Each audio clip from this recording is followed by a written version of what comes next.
folks, here we have it, Kawasaki's new Ninja 300. Now this is a motorcycle that has a lot of expectations riding on it simply because it's the successor to the Ninja 250R.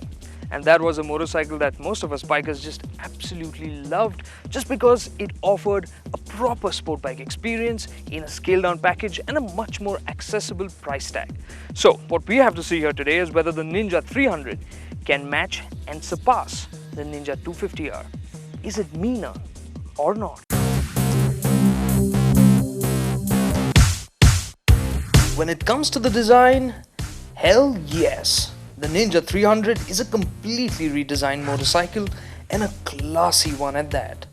It actually looks like a scaled down ZX-10R, starting from its sleek twin headlamps. The rest of the 300 is wrapped in tighter and sharper skin all around. But it isn't just about form. The new tank offers perfectly sculpted knee recesses. The slotted fairing aids aerodynamics. The exhaust has a more technical look and aids performance. The new 10-spoke alloy wheels are more stylish, and the rear rim is wider than before. The Ninja 300 looks special and feels special too. I mean, just look at the instrument console. It's funky and bright. The motorcycle exudes a general air of quality that is just hard to ignore, like the alloy subframe for the pillion foot pegs.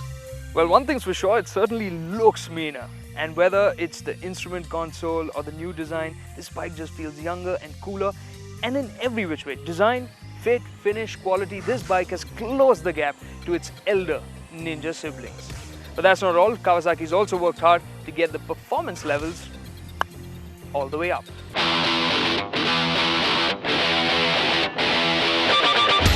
And to achieve that, Kawasaki has made the motor bigger by 47 cubic centimeters, and that means a longer stroke in this case. But that's only half the story. On the inside, the pistons are new, as are the connecting rods, the crankshaft and the intake valves. These changed parts help to reduce weight, improve efficiency and responsiveness. The engine also runs lower compression, and this, Kawasaki claims, allows it to use lower fuel grades and also improves rideability. In fact, torque has increased to 2.8 kilograms, which is delivered at 10,000 RPM. That is still pretty high up in the rev range though. But power too has increased from the 250R's 33 bhp to 38.5 bhp, which is delivered at the same 11,000 RPM. The Ninja 300 also features a slipper clutch, which means you can downshift super aggressively without worrying about locking up the rear wheel. And in the saddle, it all comes together to give you a feeling of sheer engineering brilliance. You can feel it in the ultra smooth and ultra light shifts from the gearbox, and the almost invisible way in which the slipper clutch works. The motor still has a huge appetite for revs, but there is a creamy smoothness even at 12,000 RPM that makes it a very special treat. The throttle response gets sharper as you pile on the revs, and with the fatter torque curve, it makes sense to attack some corners a gear higher than before. Simply, the Ninja 300's motor feels awesome. If you aren't convinced, how about this? Let's talk numbers. The Ninja 300 is half a second quicker to 60 km an hour than the 250R, and at the 100 km mark, it is over a second quicker. And there's another whopper.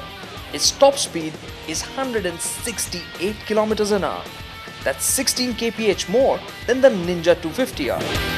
And on all these counts, the Ninja 250R was already the class benchmark. Clearly, the Ninja 300 has moved the goalposts ahead about what to expect from a quarter-liter sport bike. I know it sounds like I'm raving, but I can't help it. This motor is actually fantastic. I mean, it's vibe-free even at 13,000 RPM, and power delivery, crisp.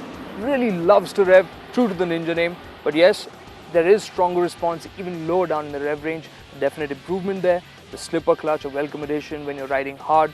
Overall, just a fantastic motorcycle to ride hard. But now we have to also see how it fares around corners, how the suspension and the handling copes when you're riding hard. So let's jump into that. First things first, the Ninja 300 has a new chassis which is made from 150% stiffer steel tubes. This allowed Kawasaki engineers to retune the suspension setup for more compliance. The new chassis has also added 5mm to the Ninja's already long footprint. The front tire size is the same as before, but the wider rim at the rear wears a 140 section tire now. In the saddle, the riding position has a nice sporty indent without being uncomfortable. And the way your knees tuck into the tank really helps you stay hooked onto the bike while playing around on winding tarmac. As it turns out, the Ninja 300 turns into corners promptly and with little effort. It'll follow a line through a corner with great accuracy, and while mid-corner bumps do tend to thunk through, the Ninja remains very composed. Where the Ninja 300 absolutely shines is on long sweeping corners. Here, the relentless pull from the motor and the remarkable poise of the chassis just combine to create absolute magic. The Ninja gets the same size 290mm pedal discs at the front and 220mm discs at the rear. But how they work is different.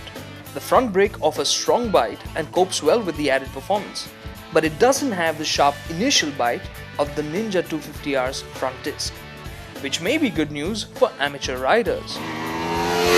Like a true proper ninja, the harder you ride the Ninja 300, the wider your grin will be. I'm serious though, because when you ride the motorcycle hard, it's very, very enjoyable. It turns in quickly, feels very smooth, doesn't feel sharp or nervous in that sense. Brakes also strong without being too grabby or just too sharp in that sense. Very nice handling motorcycle, very well balanced. And well, I really think that an ABS option would have been nice, but Bajaj say that that would have added about 30,000 rupees in terms of cost. So they might still do it if enough potential customers for the Ninja 300 ask for it. I hope they do bring it in, because it would be a practical thing to have for the Indian road conditions and Indian traffic. But talking about practical side of things, there are some things we need to talk about. The Ninja 300.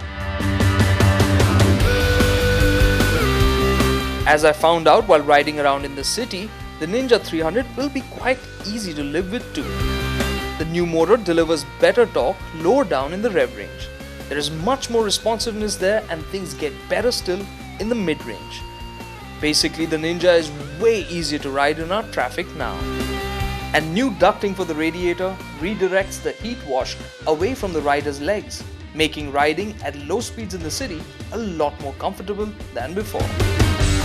The Ninja's compact dimensions also make it quite maneuverable through our city traffic. Despite its sporty demeanor, the ride comfort isn't hampered. That's thanks to the retuned suspension and the linked rear monoshock. The Ninja definitely feels softer sprung than before. At 172 kilos, it isn't particularly heavy either. So, is Kawasaki's new Ninja 300 the perfect compact sport bike for you?